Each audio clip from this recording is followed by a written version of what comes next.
sio kuna haja, yani ipo zaidi ya haja, yani ipo zaidi ya haja kumkabidhi Steve Barker afanye kila anachokitaka. Nani anamtaka kwanza? Sasa hivi anatakiwa kocha aanze kuorodhesha majina fulani na fulani na mhitaji fulani na fulani na mhitaji, kama safu ya kuanza kuwasajili ianzie muda huu. Ikifika dirisha kubwa, watu tayari washaanza kujua ni nani anayupo nani hayupo. Bwana, sijajua aisee, changamoto napiga kweli. Na angekuepo ule mtu yule, angekuepo ule mtu, umeona vidole vitano hivi vingekuepo. Sababu ndogo kwamba tulikuwa na Mpanzu na Chama na au nani Lipasi Age, lakini kulikuwa na Mziki Mtiti.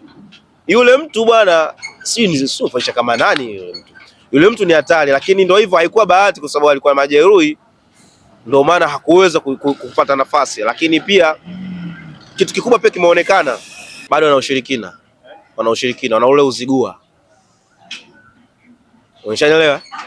Wana ushirikina, yani wana ulimbukeni wa mambo ya kishirikina, na hiyo itawazidi kuwagharimu. Ndio maana kimataifa hawafiki mbali. Bwana, mambo ni aje ndugu yangu? Bwana, sawa, vipi hali yako? Uko vizuri?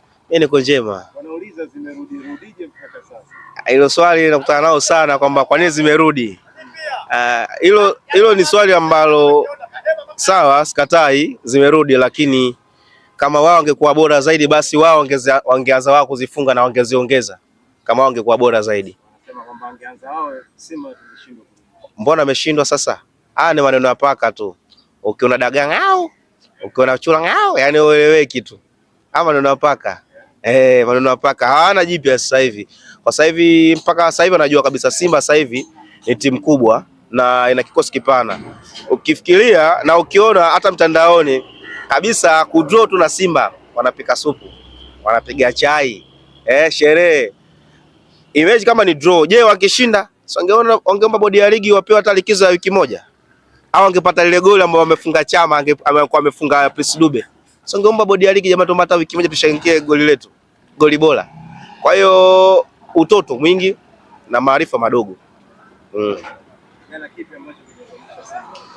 Jana kilichokwamisha Simba, of course, kwanza ni hali ya mchezo. Lazima nikukubali hilo swala, ni hali ya mchezo. Ila kwangu mimi, nikiangalia kwa haraka yule mtoto Kibabage jana, wa mchezo haukuwa upande wake, alikatika sana, na simlaumu, hiyo inatokeaga.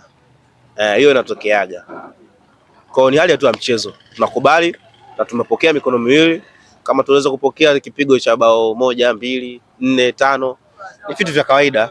Kwa hata hivi tunakubali pia, lakini tumeonyesha ukubwa wetu kwamba sisi ni nani, na hata wale marefali kutoka nje na imani wamepeka ujumbe kwamba kuna timu Fudenge huko, kama timu ikipatika siku moja mashindano ya kafu mtakutana nao, sije mkaenda kizembe.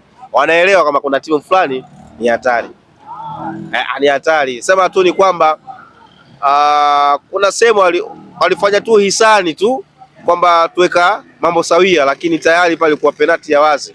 Haiwezekani. Nishakwambia Diala akili yake ilipofikia, kuna ndege moja usiku tunaitwa Chamirunda, yani akili ngoka kama vile cheche mneto.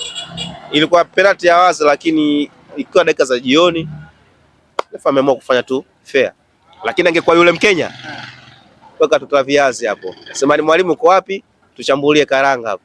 Ila ndio hivyo kwamba haikuwa bahati. Kwa na imani wao wameona kwamba mpira uchezeka na mabadiliko makubwa, nadhani wameona kutoka kule Zanzibar mpaka sasa hivi. Wao wenyewe wameona kwamba Simba sasa hivi imebadilika. Tukikutana nayo inabidi tusiende tena kilele mama. Simba imebadilika. Bwana, sijajua aisee, changamoto napiga kweli.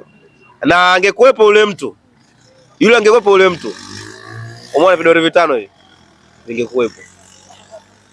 Sababu ndogo kwamba tulikuwa na Mpanzu na Chama na au nani Lipasi Age, lakini kulikuwa na Mziki Mtiti.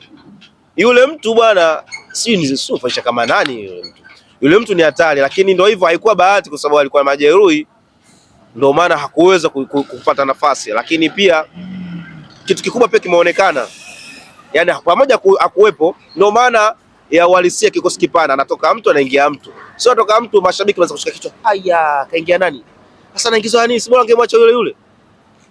Kwa hiyo wanasema si mabaya kwenye mabaya, katika mabaya na ile pale si baya. Kukosekana kwake yeye haimaanishi kwamba ndo tumetoka nje ya mchezo.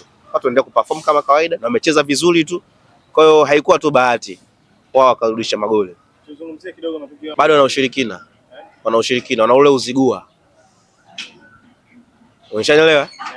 Wana ushirikina, yani wana ulimbukeni wa mambo ya kishirikina, na hiyo itawazidi kuwagharimu. Ndio maana kimataifa hawafiki mbali, kwa sababu wanahisi wao ni kurogwa, wanahisi wao wanafanya hujuma, wanaanza kuanza kunani kuhusu yale maji ambayo tumetumia.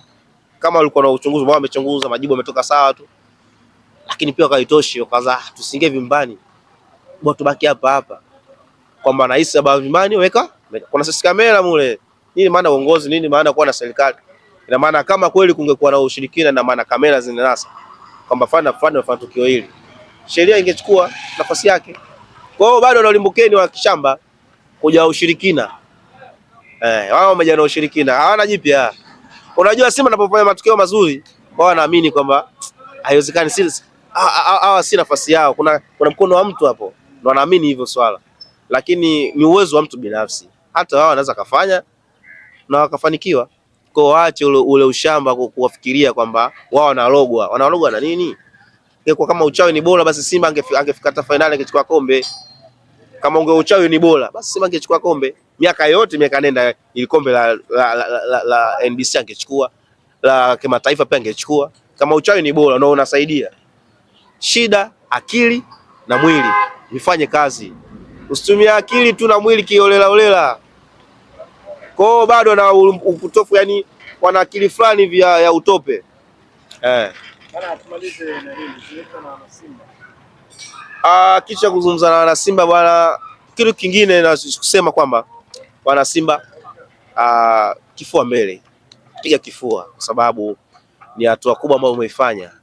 Unyonge sasa hivi imefika mwisho, na sidhani kama itatokea tena Simba kuwa mnyonge zidi ya Yanga. Shazoea kwamba Yanga kibonde kwa Simba ni muda wote na wao wanagonga tu, lakini kwa sasa hivi nahisi hata wao wenyewe wanakosa la kusema, kwa sababu Simba sasa hivi ni timu kubwa na uongozi umetulia na dirisha dogo limetuwekea matumaini makubwa sana.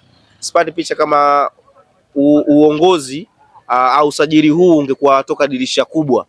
Dirisha dogo limefanya mambo makubwa sana. Kwa Simba pote ulipo, wewe jiamini, kuwa na akili, usiwe na haraka za kinyumbu. Kuwa na akili, una timu kubwa, una wachezaji wakubwa, uongozi wenye timamu. Usiige mashabiki fudenge wanapiga makelele kama panzi. Kuna haja ya uongozi kusikiliza Mwalimu Beka pale sio kuna haja, yani ipo zaidi ya haja, kumkabidhi Beka afanye kila anachokitaka. Nani anamtaka kwanza? Sasa hivi anatakiwa kocha aanze kuorodhesha majina, fana muhitaji, kama safu ya kwanza kuwasajili ianzie muda huu. Ikifika dirisha kubwa, watu tayari washaanza kujua ni nani anayupo, nani hayupo. Ipo haja kubwa sana.